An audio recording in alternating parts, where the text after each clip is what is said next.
স্বচ্ছতা হি সেবা 5.0 উদযাপন করতে সল্টলেকের সিজিও কমপ্লেক্সে আজ এক বিশেষ কর্মসূচির আয়োজন করে central bureau of communication Kolkata. এই উপলক্ষে একটি সচেতনতামূলক পদযাত্রার আয়োজন করা হয়, পাশাপাশি সাফাই অভিযান করা হয়। স্বচ্ছ মিত্রদের সাফাইয়ের সরঞ্জাম দেওয়া হয়। সঙ্গীত ও নাটক বিভাগের শিল্পীরা অনুষ্ঠানে অংশ নেন।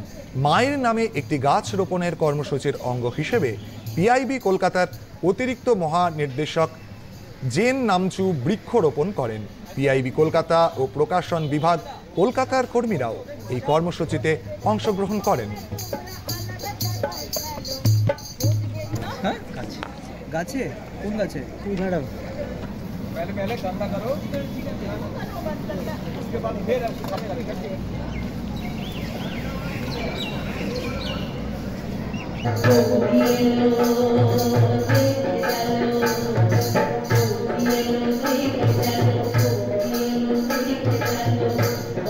भवानी अमर